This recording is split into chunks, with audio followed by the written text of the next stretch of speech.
నా హృదయపూర్వకమైన వందనాలు. దేవునికి స్తోత్రాలు చెల్లిద్దాం. హల్లెలూయా. దేవునికి మహిమ కలుగును గాక. హల్లెలూయా. గట్టిగా చెప్దాం హల్లెలూయా. పరిశుద్ధ లేఖనాల ద్వారాగా మనము చక్కగా దేవుని మాటలను మనము ధ్యానం చేసుకుందాం. దేవుని మాటలు మనము ధ్యానం చేద్దాం. దేవుడు అడిగిన ప్రశ్నలు, ఎవరిని అడిగాడు దేవుని అని అంటే,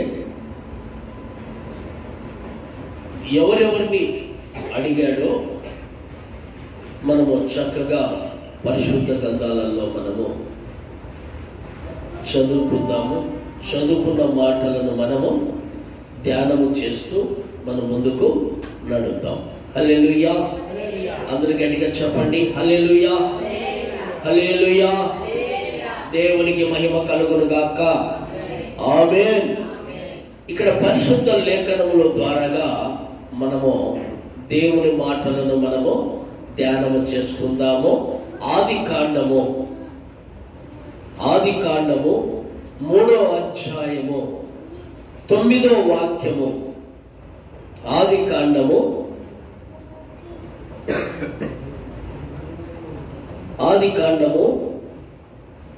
3వ అధ్యాయము 9వ వాక్యమును మనము చూస్తే, దేవుడైన యెహోవా ఆదామును పిలిచి, నీవు ఎక్కడ ఉన్నావనెను. హల్లెలూయా. చాలు, చిన్న ప్రార్థన. మహాగణుడవైన మా దేవా, మహోన్నతుడవైన మా తండ్రి, సర్వలోకమును సృష్టించిన సృష్టికర్తమైన మా దేవా, నీకు స్తోత్రాలు వందనాలు చెల్లిస్తున్నాను. ఇప్పుడు ప్రభువా, నీ పక్షమున నిలబడి నీ వాక్యమును ప్రకటిస్తూ ఉండగా నీ జ్ఞాన సహాయముతో నన్ను నింపి బలపరిచి సాయించమని యేసు నామములో ప్రార్థిస్తున్నాం కన్న తండ్రి. ఆమేన్. హల్లెలూయా. ఇక్కడ దేవుని ప్రియులారా, ఇక్కడ దేవుడు ఎవరిని పిలిచాడు అని అంటే, ఆదామును పిలిచాడు. ఏమని పిలిచాడు?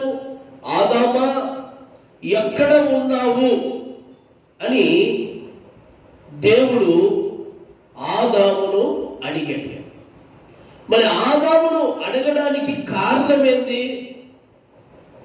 రోజు అడగలేదు కదా. మరి ఈ రోజు ఆదామును ఎందుకు అడిగాడు అని అంటే, రోజు ఉన్న స్థలంలో ఆదాము ఉండడం లేదు.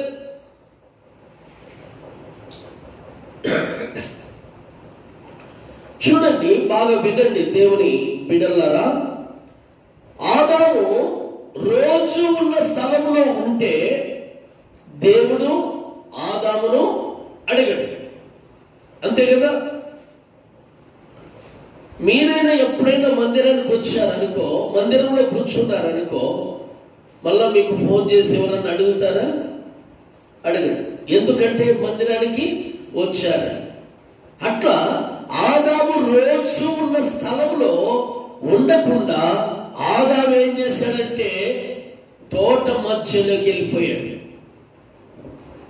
ఆదాము తోట మధ్యలోకి వెళ్ళిపోయాడు గనకనే ఇక్కడ ప్రభుల వారు ఏమంటున్నాడంటే దేవుడైన యెహోవా ఆదామును పిలిచి, నీవు ఎక్కడ ఉన్నావనెను. రోజున్న స్థలంలో ఉండకపోతే దేవుడు ఏమంటున్నాడు? ఆదామా, నువ్వు ఎక్కడ ఉన్నావు అంటున్నాడు. ఆదాము ఎక్కడ ఉన్నాడు అని అంటే, చేయరాని పాపము చేశాడు కనుకనే ఆదాము ఏం చేశాడంటే తోట మధ్యలో దాగుకున్నాడు. దేవుని ప్రియులారా, మనము కనుక భార్య కావచ్చు, భర్తే కావచ్చు, తప్పు చేసినప్పుడు భర్త వస్తే ఏమంటాడు అని భయపడుతూ మనం ఏం చేస్తాము?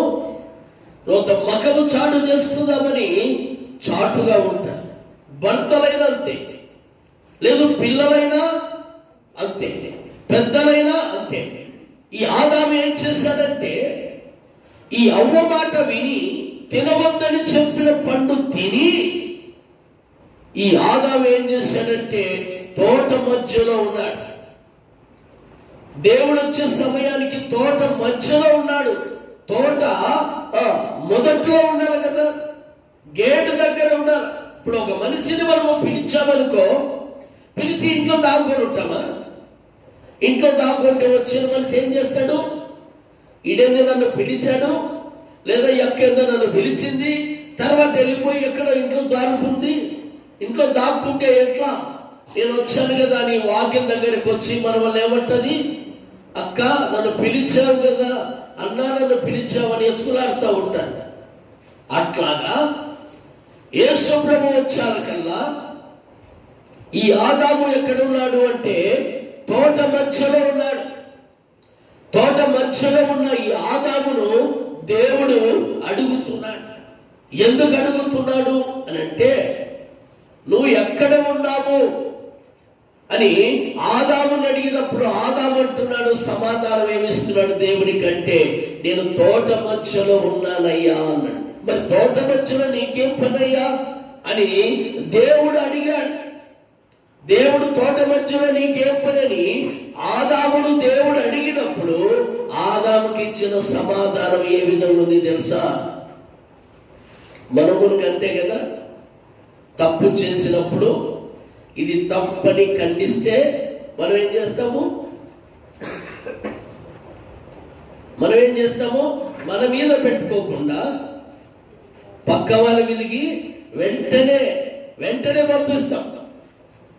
ఇప్పుడు పొద్దున లేచింది మనము, చీకట్లో లేయాల్సింది మనము. తెల్లవారి 8కి 9కి లేచి 1 గంటల ప్రయాణం కాలేక ఈ చిన్న పిల్లలు వాళ్ళు టిఫిన్ తినలా, వాళ్ళు పాలు తాగలా, వాళ్ళతోనే మాకు లేట్ అయిపోతుంది, మా వల్లనైతే ఏమీ లేటు లేదు అని చాలా మంది చెప్తా ఉంటారు. ఈ ఆదాము కూడా అలాగనే చెప్పాడు. నేనేం చేశానయ్యా? నేను చేయలేదు, నువ్వు నాకు సిద్ధపరిచి నా కొరకు స్త్రీ ఉండాలని చేసి ఇచ్చావు కదా. ఈ అవ్వ చేసిన పనేనయ్యా. ఈ అవ్వ తినవద్దంటే చెప్పిన పనులు తిని నాకు తీసుకొచ్చి పెట్టి నన్ను కూడా పాపంలో దింపింది.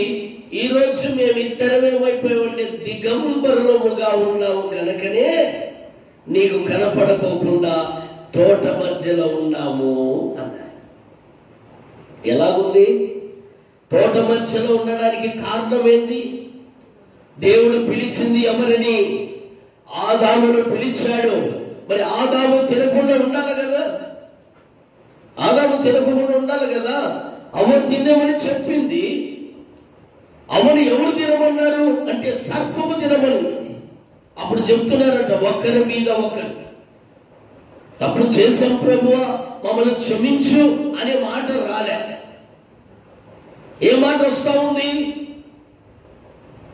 సర్పము మోసగిచ్చింది, సర్పము తినవచ్చనింది. ఇది దేవుడు చెప్పాడా? కాదు, నీ కళ్ళు తెరవబడతాయి కానీ మీరు చావరని చెప్పాడు అని సర్పము చెప్తే సర్పము మాట విని, ఇప్పుడు మనం కనుక చాలా మంది అంతే, మంచి పనులని దండిగా ఉంటాయి. ఆ మంచి పనులు చేస్తామా? చెయ్యి. చెడ్డ పని ఏదైతే ఉంటుందో అది అందంగా ఉంటుంది కాబట్టి దాన్ని చేస్తాం, అంతేనా కదా? ఇప్పుడు మకం ఉంది, మన మకానికి ఉంది, పౌడర్ వేసుకుంటాం, సున్నమా ఏందో అది కూడా పూసుకుంటాం. అది నాకు తెలియదు కాబట్టి నేను సున్నం అంటున్నాను. సున్నము పూసుకుంటాం, పౌడరు వేసుకుంటాం. మధ్యలో ఏం చేస్తాము? మధ్యలో సున్నం పూసుకుంటాం, పౌడర్ పూసుకుంటాం. మధ్యలో మకం అందంగా కనపడేటప్పుడు ఏం చేస్తాం తెలుసా? మధ్యలో ఒక నల్లది పొట్టు పెడతాం. పెడతారా లేదా? ఎందుకు పెడతారా పొట్టు?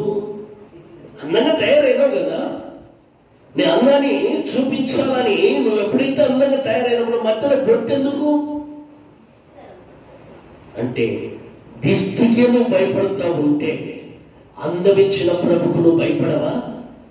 అందమిచ్చింది ఎవరు? ప్రభు ఇచ్చాడు. నిన్ను సౌందర్యంగా మార్చాడు. ఆదామును మట్టి తీసుకున్నాడు, మట్టితో తయారు చేశాడు.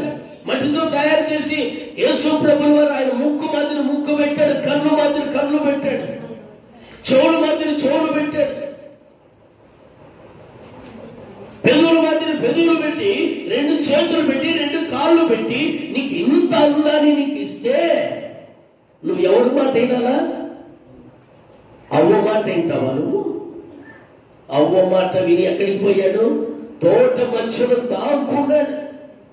దేవునితో ఇద్దరు కలిసి, దేవునితో కలిసి తోటలో మాట్లాడుకునే వ్యక్తులు ఇద్దరు కలిసి దేవునికి దూరం ఎందుకు అయిపోయాడు అంటే, నువ్వు పాపము చేస్తే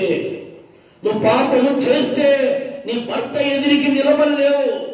నువ్వు పాపం చేస్తే నీ భార్య ఎదురు నిలబడలేవు. ఎందుకు నిలబడలేవు అని అంటే, పాపం అనేది నిన్ను పట్టేస్తుంది. ఆదామును పట్టేసి తోట మధ్యలోకి తీసుకెళ్ళింది. అప్పుడు ప్రభు అంటున్నాడు, ఆదామా నీకు చెప్పాను కదా, ఇన్ని పండ్లు చెట్లు నీ కోసము నిర్మించాను కదయ్యా, ఏ పండ్లు తినకూడదు నువ్వు? ఈ తినవద్దని చెప్పిన పండే నువ్వు తింటావా అని ఆదామును అడిగినప్పుడు ఆదాము ఏం చేశాడు? దొంగ తిరగల్లో మనం కూడా అంతే, పప్పులో ఉప్పేస్తాము, పొరపాటు పడి వాడు 7 చెట్టు గబుకిన పడిందయ్యా అంటాం. లేకుంటే నేను పొరపాటు చేశానయ్యా క్షమించు, ఇప్పుడు ఎట్లు తినని చెప్పొచ్చు కదా. చెప్తే అక్కడికే ఆ పని సాల్వ్ అయిపోతుంది. లేదంటే పిల్లోని మీద చెప్పామనుకో, ఎరా నువ్వు ఏడుస్తున్నావు అంట కదా, అందుకోసం మీ అమ్మ పప్పులు ఉప్పేసిందని వాళ్ళు 2 ఏట్లు కొడతాడు. కొట్టిన తర్వాత నీకు పడకుండా ఉంటాయా? నీకు పడకుండా ఉంటాయి, నీకు పడతాయి. ఎందుకు పడతాయి? వాడు ఏడుచాడు, వాడు ఏడ్చిన కాంతాలంలో నువ్వు ఉప్పు వేసి నువ్వు గడ్డి చేస్తావని నీకు 2 ఏట్లు పడతాయి. అది ఎవరి తప్పు? మన తప్పు. ఎప్పుడైతే అవ చెప్పిన మాట, అవ తెచ్చిచ్చింది పండ్లు తినింది, నీకు తెచ్చిచ్చింది, నేను తిననమ్మా అని చెప్పచ్చు కదా. నేను తినను, ఎందుకు తింటా? నాకు దేవుడు చెప్పాడు నేను తినను, తింటే పాపంలో పడిపోతాను, పాపంలో పడిపోతే ఎవరు మనల్ని రక్షిస్తారని చెప్పచ్చు కదా. చెప్పలేకుండా పోయి అయ్యకు లవ్ ఎక్కువైపోయింది, అంతే కదా. ప్రేమ ఎక్కువైపోయి సరే ఆమె సత్తా ఇచ్చేదానిని బట్టి సినిమాకు పోతేనే నేను ఇంట్లో ఉంటాను, లేకుంటే నీకు బోకట్ అంటారు కొంతమంది. సర్కస్ జరుగుతుంది రేపు దసరా కదా, సర్కస్లోకి పోయి సర్కస్లో మొత్తం తిరిగి వస్తేనే, లేకుంటే గొనగట మొదలు పెడతారు. అట్లాగనే ఆదాముడు కూడా అట్లాగనే చేసింది అవ్వ. నన్ను కాదని నేను చచ్చిపోతే నువ్వు దాన్ని పెళ్లి చేసుకోవాలనుకున్నావా? నువ్వు నేను చచ్చిపోతే నువ్వు దాన్ని చేసుకోవాలనే ఉండవు, ఖచ్చితంగా అదే అలాగనే ఉండవు. నువ్వు చూస్తుంటే అట్లే ఉంది, నీ వ్యవహారం ఎట్లుంది, మరి నేను తిన్నాక నువ్వు తినకుంటే ఎట్లా అని చెప్పి బలంతో చేసి తినిపించింది. ఇవన్నీ దేవుని చమకంలో చెప్పలేకపోయి పాపం చేశానని ఒప్పుకున్న తర్వాత ఏమైంది తెలుసా? ఇద్దరు దిగంబరులు అయిపోయి ఒకరికొకరు చూసుకొని సిగ్గుపడిపోయి ఇంకా ఏమీ లేవు. అప్పుడు వస్త్రాలు లేవు. అక్కడ వస్త్రాలు ఉంటాయి కదా, వస్త్రాలు కట్టుకోవడానికి. ఇప్పుడు అంటే మనం ప్యాంట్లు షర్ట్లు ఉన్నాయి కాబట్టి జోలుగా వేసుకోవచ్చు. అప్పట్లో లేవు. అప్పట్లో లేకపోతే ఏం చేశారు? ఆకులు వెరుక్కున్నారు. ఆకులు వెరుక్కొని కచ్చడములు చేసుకొని ఎక్కడ కట్టుకున్నారు? మొల చుట్టూ కట్టుకున్నారు, సిగ్గు పడిపోకుండా ఉండాలని. దేవుని ప్రియులారా, మన పాపమే మన వెంట వస్తుంది. ఆ పాపంలో నుంచి మనము పరిశుద్ధమైన మార్గంలో మనం నడుచుకోవాలంటే మన కొరకు ప్రాణం పెట్టిన ప్రాణ ప్రియుడు ఒకే ఒకడు ఉన్నాడు. మన కొరకు రక్తం చిందించాడు ఆయన, మన కొరకు ప్రాణం పెట్టాడు. ప్రాణం పెట్టిన ప్రభు మాటను విని నువ్వు రక్షణ పొంది మారు మనసు, పాప క్షమాపణ నీకు కావాలంటే రక్షకుడైన యేసు ప్రభును నువ్వు కలుచుకొని నడుచుకో. ఆయన మాట ప్రకారంగా చప్పట్లు కొట్టు ప్రభునామని మహిమపడుతున్నాడు. ఆయన రక్షకుడు, మన కొరకు ప్రాణం పెట్టడానికి వచ్చాడు ఈ లోకానికి. ఆయన మరి వచ్చిన ప్రభును మనం వదిలిపెట్టుకొని వచ్చాము మందిరానికి, పోయాము మందిరం నుంచి ఇంటికి. ఎక్కడికి పోయినారంటే ప్రార్థనకు పోయినాం.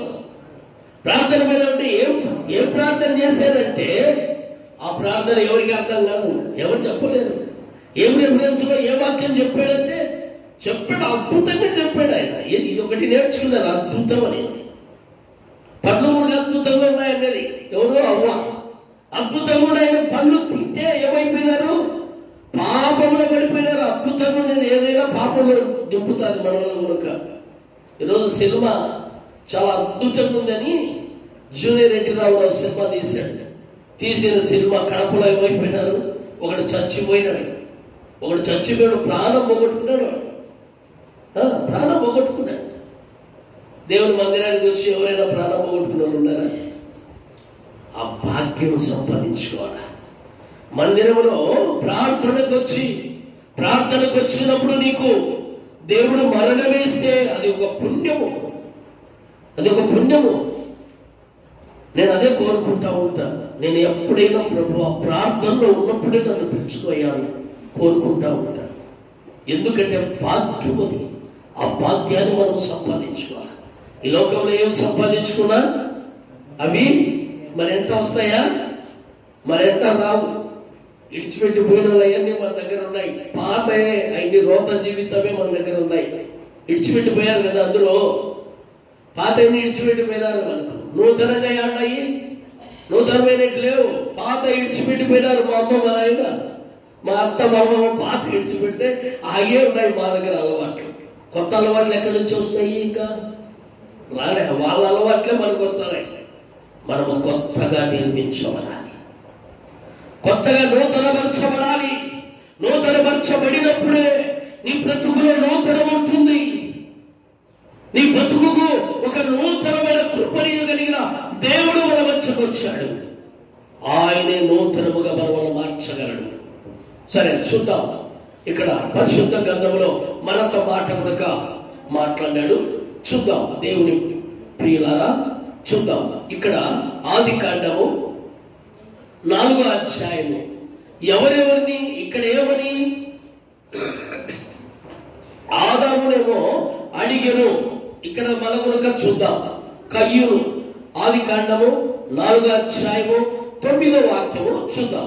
9వ వాక్యం చదవండి. యెహోవా నీ తమ్ముడైన హేబేలు ఎక్కడ ఉన్నాడని కయ్యూనును అడగగా అతడు నేను ఎరుగను, నా తమ్మునికి నేను కావలివాడనా అనెను. హల్లెలూయా. ఇక్కడ చూడండి, ఇక్కడ కయ్యూను ఉన్నాడు. కయ్యూను ఎవరు? సంపద.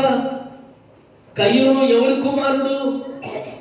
హేబేలు ఎవరి కుమారుడు అనంటే ఆదాము సంతానమే. ఆదాముకు అవ్వకు పుట్టిన బిడ్డలే వీళ్ళిద్దరు కొడుకులు. అయితే వీళ్ళల్లో ఒకడేమో భూమి సేద్యపరచువాడు, ఒకడేమో గొర్రెల కాపరి. గొర్రెల కాపరి దగ్గర ఏముంటాయి? గొర్రెలే ఉంటాయి, అంతే కదా. మరి సేద్యము చేసే వ్యక్తి, పొలమును దున్నే వ్యక్తి దగ్గర ఏముంటాయి? ధనము, ధాన్యము ఉంటాయి, అంతే కదా. అయితే ఇక్కడ ఈ కయ్యూను ఏం చేశాడంటే, హేబేలు ఇద్దరు కలిసి మనకు దేవుడు గొప్పగా ఇచ్చాడు కదా, నీకు గొర్రెలన్నీ ఇచ్చాడు కదా, నీకు దండిగా ఇచ్చాడు కదా, మరి వాటిలో నువ్వు ఏమన్నా దేవునికి ఇస్తున్నావా అని అడిగాడు. ఎవరు? పెద్దవాడు కాబట్టి. చిన్నవాడు అన్నాడు, నేను దేవునికి నేను ఏదైనా ఇస్తే మంచిదే ఇస్తాను. చూశాను, మందలకి వెళ్ళాను, ఎతికితే ఎక్కడ మచ్చ లేదు, ఎక్కడ ముడత లేదు, ఎక్కడ డాగు లేదు, ఏమీ లేనిది తీసుకొని దేవుని కొరకు నేను సిద్ధపరచాను, దాన్ని తీసుకొని వస్తున్నాను అని చెప్పాడు. అయితే ఈ కయ్యూను సేద్యపరచువాడు ఏం చేశాడు? 10 బస్తాలు పండినాయి, ఒక బస్తా దేవునికి ఇస్తే అయిపోతుంది. దేవుని కంటే ఎక్కువ ఏముంది మనకు? దేవుని కంటే ఎక్కువ ఏముంది? అబ్బాయి నేను దండిగా ఇస్తాను అని 2 బస్తాలు నేను ఇవ్వాలనుకున్నాను అబ్బాయి అన్నాడు. అంటే సరే అనేసి ఈయన మందలోకి వెళ్ళి ఏం చేశాడంటే మచ్చ డాగు ముడత లేని మంచి ప్రతిష్టమైనటువంటి దేవునికి తీసుకొని వచ్చాడు. కయ్యను ఏం చేశాడు? తూరబోస్తా ఉంటే మీకు కొంతమందికి అర్థమవుతుంది. తూరబోస్తా ఉంటే గింజలు తూరబోస్తా ఉన్నారనుకో, కలములో 3 చోట్ల పడతాయి గింజలు, 3 చోట్ల పడతాయి. మీకు అర్థమైన వాళ్ళకి అర్థమైంటుంది. దేవుని బిడ్డలారా, ఇక్కడ కయ్యను తూరబోసిన గింజలలో గట్టి గింజలన్నీ ఇంటికి తోలాడు. మొదటిగా కోళ్ళ పడతాయి కదా, అవన్నీ తోలాడు. దాని పక్కన ముక్కాలు గింజ అయ్యి లేక ఉంటది కదా, గింజ పూర్తి కాకుండా ఉండేటి పూర్తయినటన్నీ ఇక్కడ పడినాయి, పూర్తి కాకుండా ఉండేటి ముక్కలు భాగం ఉండేటి ఇక్కడ పడతాయి, అర్ధ భాగం ఉండేటి ఇక్కడ పడతాయి. తర్వాత ఏమైతుంది? కాలు భాగం ఉంటాయి చూడు, కాలు భాగం గింజ అయితా ఉండి కానేటి ఇవన్నీ లాస్ట్ లో ఉంటాయి. ఇంకా కసువు గాలికి పోయేదంతా లాస్ట్ లో ఉంటాయి.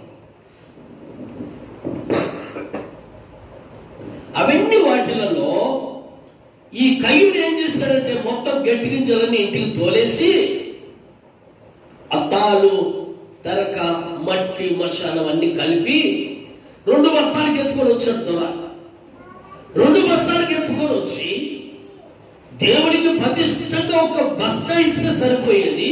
10 బస్తాలు పండితే 1 బస్తా లేదు. 1000 రూపాయలు దేవుడు నీకు ప్రేమించి ఇచ్చాడు ఎక్కడన్నా అనుకో, దాంట్లో 100 రూపాయలు తీసి ఇది దేవుడికి సమర్పణని సమర్పిస్తే సరిపోతుంది. అలా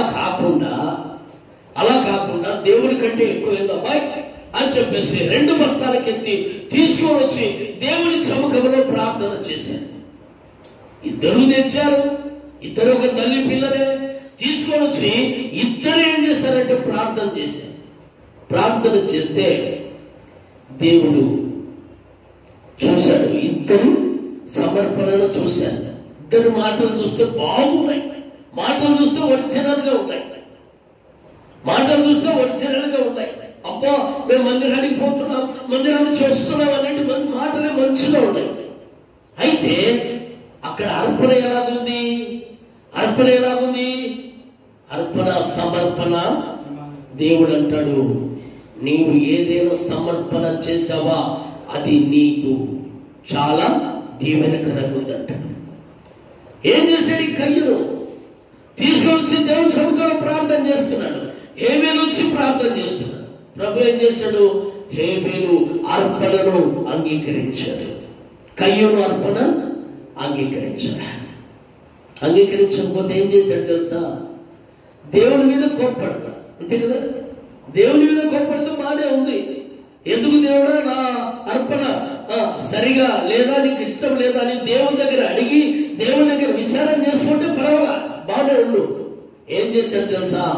తమ్ముడి మీద పడి పొలంలో గొర్రెలుగాయనికి ఆయన వస్తే పొలంలో ఉన్న వ్యక్తిని ఏం చేశాడు తెలుసా? రాళ్లతో గుద్ది చంపేశాడు. చంపిన తర్వాత దేవుడు అడుగుతున్నాడు. ఏమని అడుగుతున్నాడు? ఇంటికి పోయినాక చదవండి. ఆదికాండం 4వ అధ్యాయం చదవండి, 3వ అధ్యాయం నుంచి మొదలు పెట్టండి చదవటం. మీకు అన్ని అర్థమవుతాయి నేను చెప్పే మాటలన్నీ. ఎప్పుడైతే ఈ కయ్యను దేవుడి సముఖంలో దేవుడు కయ్యను అర్పణ అంగీకరించకపోయే లోపల ఏం పెరిగింది? ఉద్దేశం పెరిగింది లోపల. ఉద్దేశం పెరిగి ఏం చేశాడు తెలుసా? తమ్ముని మీద పడి తమ్ముడని చూడక అర్పణ దేవుడు అంగీకరించకపోతే దేవుడితో కొట్లాడాల.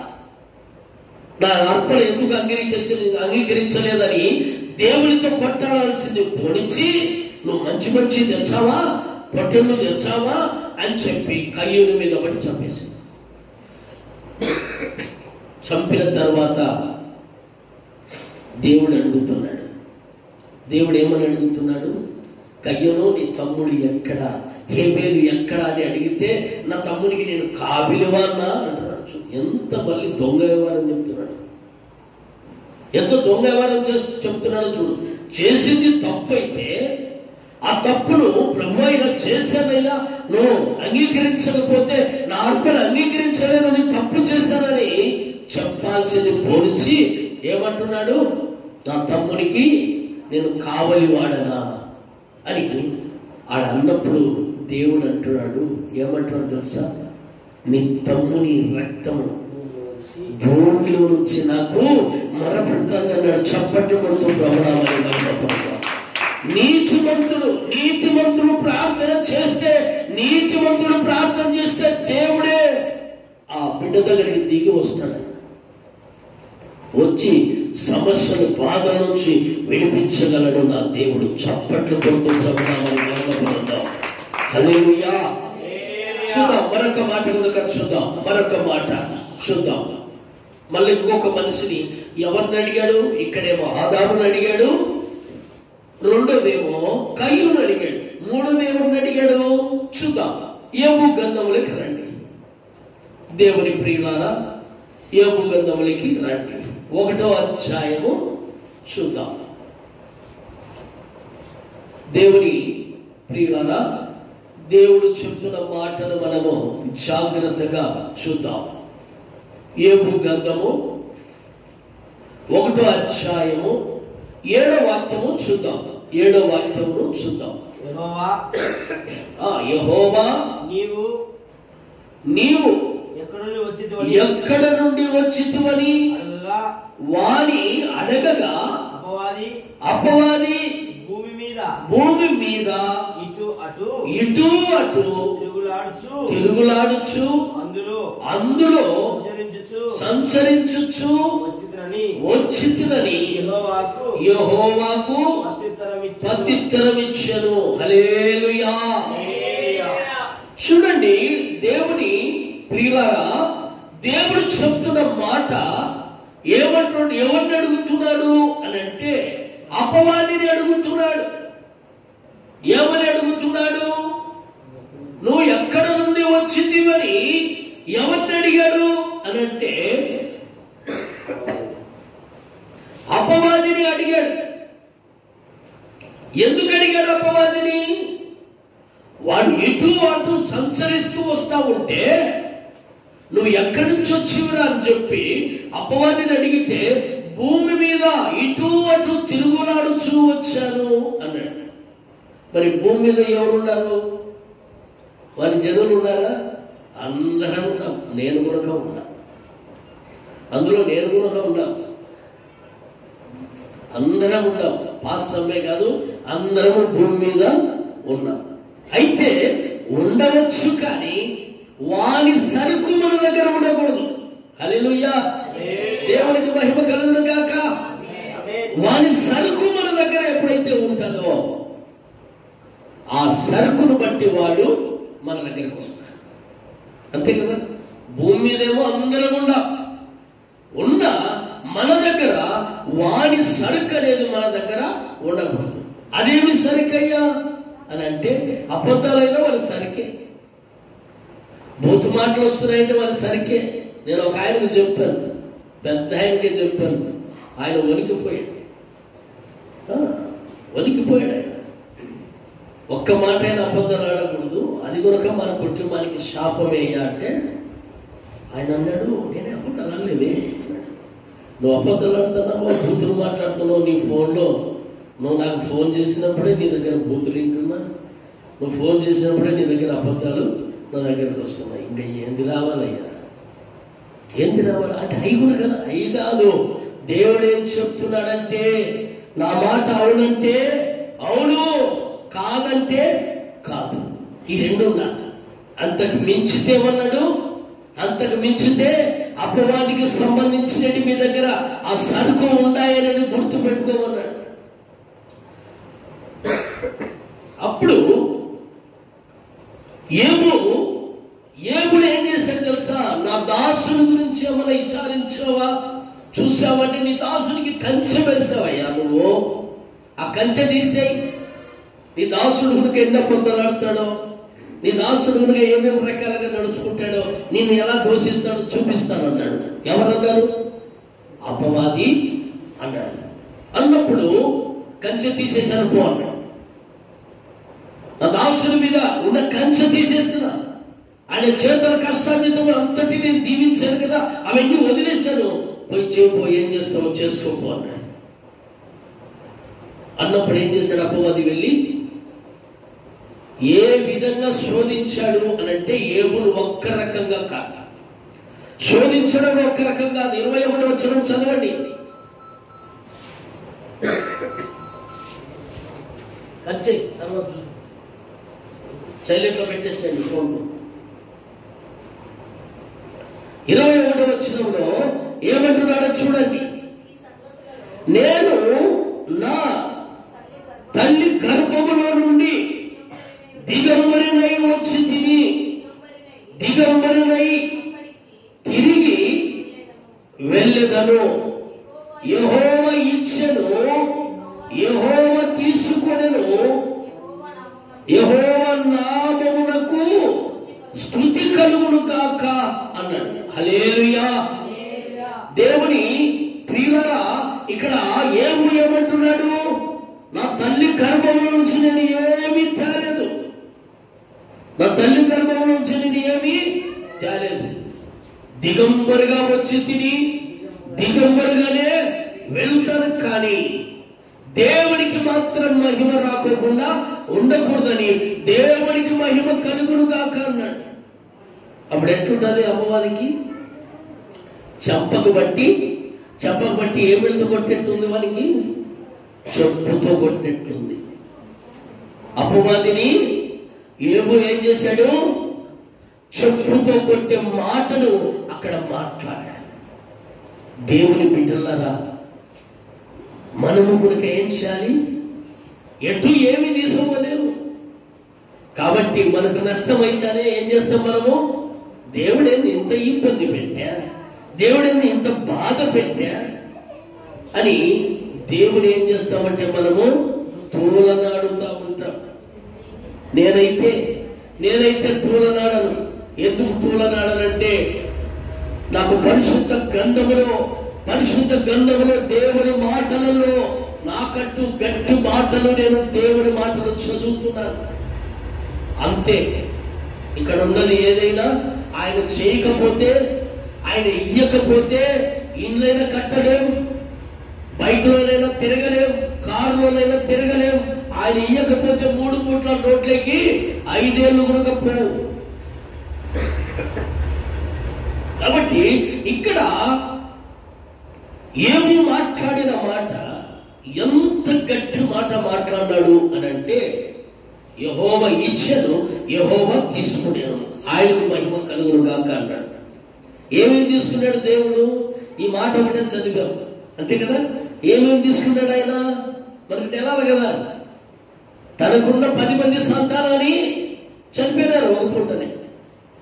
ఆ రోజే సేద్యం చేస్తా ఉంటే ఎద్దులన్నీ చనిపోయినాయి, కూలి వాళ్ళంతా చనిపోయినారు. ఆ రోజే ఒకడే మిగిలినాడు అక్కడ. రోడ్డుని గొర్రెలు కాయనికి వెళ్ళారు, గొర్రెలన్నీ చనిపోయినాయి, అక్కడ మిగిలింది ఒకడే. తర్వాత గాడిదలు దగ్గరికి వెళ్ళారు, అక్కడ కూడా పని వాళ్ళంతా చనిపోయారు, ఒకడే మిగిలాడు. తర్వాత వాళ్ళన్న ఇంట్లో తన బిడ్డలందరూ మంచిగా ఇందు చేసుకొని భోజనం చేసే సమయంలో అక్కడ కూడా ఒకడే మిగిలాడు. అందరూ చనిపోయినారు, పని వాళ్ళు చనిపోయినారు, బిడ్డలు చనిపోయినారు, కొడుకులు చనిపోయినారు. అందరూ చనిపోతే భార్య అంటుంది, అందరూ పోయినారు కదా, నువ్వు ఒకడే మిగిలి ఎందుకు? నువ్వు కూడా ద్వేషించి, దేవుని ద్వేషించి చచ్చిపోవాలి అంటే కూడా ఏమన్నాడు? అమ్మ, పనికి వాళ్ళు మాట్లాడుకోవాలి, మనం ఎందుకు మాట్లాడుకోవాలి అట్లా అన్నాడు. లేకుంటే ఏంది, నేను ఇన్ని పోగొట్టుకొని, ఇన్ని సంపాదించుకొని, ఇన్ని పోగొట్టుకుని నన్ను వదిలిపెట్టి నువ్వు చచ్చిపోని నన్ను అంటున్నావే అని రకరకాలుగా మనమైతే రకరకాలుగా మాట్లాడతామా లేదా? ఏమన్నాడు? ఆ మాటలో కనుక ఏమో తప్పు చేయాల. అందుకు దేవుడు ఏం చేశాడు తెలుసా? ఏమో ప్రార్థన విన్నాడు, ఏమో ప్రభువు కనపరిచింది విన్నాడు. విన్న తర్వాత ఏం చేశాడు? అక్కడే 42 చూడండి, ఏమో గతంలో 42:12 చూడండి. 42వ అధ్యాయము ఏబు గ్రంథము 42. యెహోవా ఏబును మొదట ఆశీర్వదించినంత కంటే మరి అధికముగా ఆశీర్వదించెను. చప్పట్లు కొడుతూ ప్రభునామని మహిమ పరుద్దాం. యెహోవా ఏబును మొదట ఆశీర్వదించినంతటి కంటే మరి అధికముగా ఆశీర్వదించెను. అతనికి 14,000 గొర్రెలను, 6,000 ఒంటెలను, 1,000 జతల ఎడ్లను, 1,000 ఆడగాడిదలను కలిగెను. చప్పట్లు కొడుతూ ప్రభునామని మహిమ పరుద్దాం. ఇది దేవుని గణపరిచిన వ్యక్తులలో ఈ పరిశుద్ధ గ్రంథములో ఎవరు అంటే మొట్టమొదటిగా వ్యక్తి ఎవరంటే ఏబు గారు. అలాంటి భక్తుని చరిత్ర ఈరోజు ఈ పరిశుద్ధ గ్రంథములో 42 వచనాలు రాయించాడు దేవుడు. కాబట్టి దేవుని ప్రియులారా, దేవుడు ఎక్కడే గాని అన్యాయం చేశాడని మనకు ఆయన నోటి గుండా మాట్లాడాలి. కాబట్టి మరొక మాట చూద్దాం, త్వరగా మరొక మాట చూద్దాం. యోహన్నా రాసిన సువార్త చూద్దాం.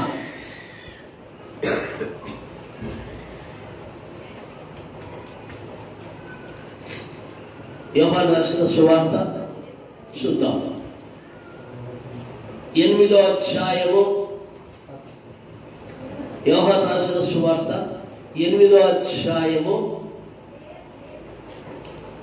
8-10 చూద్దాం. 8-10 చూద్దాం. 8-10. యేసు తల ఎత్తి చూచి అమ్మా వారెక్కడ ఉన్నారు? ఎవరును నీకు శిక్ష విధింపలేదా అని అడిగినప్పుడు ఆమె లేదు ప్రభువా అనెను. అందుకు యేసు నేను నీకు శిక్ష విధింపను, నీవు వెళ్ళి ఇక పాపము చెయ్యకోమని ఆమెతో చెప్పెను. చప్పట్లు కొడుతూ ప్రభునామని మహిమ పడుదాం. హల్లెలూయా. ఇక్కడ ఒక స్త్రీ కనపడతా ఉంది. పాపము చేసిన ఒక స్త్రీ కనపడతా ఉంది. ఈ స్త్రీ పాపము చేస్తా ఉంటే పట్టుబడిన తర్వాత ఏమైందంటే రాళ్లతో కొట్టి చంపేయాలని మోసే ధర్మశాస్త్ర ప్రకారంగా చంపాల కదా నుంచి అందరూ వచ్చారు ఆయన దగ్గరికి. అందరూ వస్తే ఆయన అన్న మాట ఒకటే. ఏమన్నాడు? ఆయన అన్న మాట ఏమన్నాడు? అయ్యా, మోసే ధర్మశాస్త్ర ప్రకారంగా ఇవన్నీ ఉన్నాయి కదా, మరి ఉన్నప్పుడు ఇవన్నీ చేయాలి కదా అని ఎప్పుడైతే మీరు అడిగినారో ప్రభు అన్నాడు, మీలో అది చేయడం న్యాయమే, కరెక్టే, పద్ధతే ఉంది. ఇంకొక మాట అడిగింటే ఆ జనాలంతా ఏమైపోతారు? ఆ జనాలంతా గొంతు తీసుకొని చావాలా? అడగలే ఆయన. సరే, మీలో ఎవరు పాపం చేయలేదో వాడు మొట్టమొదట రాయి విసిరండి అని చెప్పాడు. అప్పుడు చూసుకున్నారు, నేనా అని అందరూ రాళ్ళేసి అక్కడ పోయినప్పుడు ప్రభు అడుగుతున్నాడు, అమ్మా ఎవరు నిన్ను శిక్షించలేదా అంటే, లేదు ప్రభు అంటే, నేను కనుక నిన్ను శిక్షించడానికి నేను అనుకుని అయినప్పటికీ నేను శిక్షించాను. ఇక మీదట నువ్వు పాపము చేయకుండా జీవించమని దేవుడు చెప్పాడు. అదే మాట యేసు ప్రభువుల వారు నుండి ఒక్కటి ఎట్లా చేసింటదిరా తప్పు, ఒక్కటి ఎట్లా పాపం చేసింటదిరా, మరి ఆ పాపం చేసిన వారిని పట్టుకుని అన్నారు అనుకో, పాపం చేసింది వాళ్ళవాడే. మరి పాపం ఎలా చేస్తుంది? ఒక్కటి పాపం చేయలేదు కదా. ఒకటి పాపం ఎలా చేస్తుంది చెప్పు? చేసిన వాడు పురుషుడు ఉన్నారు కదా, పురుషుడు ఉంటేనే పాపం ఉంటుంది. దేవుని బిడ్డలారా, దేవుని ప్రియులారా, బాగా దేవుని మాటలు మీరు వినాలి, విని అర్థం చేసుకోవాలి. ఇక్కడ చూడండి, మరొక మాట చూద్దాం. అపోస్తలుడైన పౌలు రోమీలకు ఒక పత్రిక రాస్తూ వచ్చాడు. ఇంకా నా మాటలు ఒక 5 నిమిషాలు, అక్కడికి సమయం ఎంతైందో ఒకసారి చూడండి.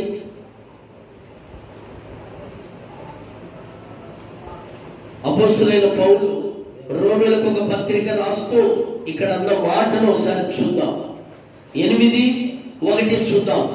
8:1 చూద్దాం.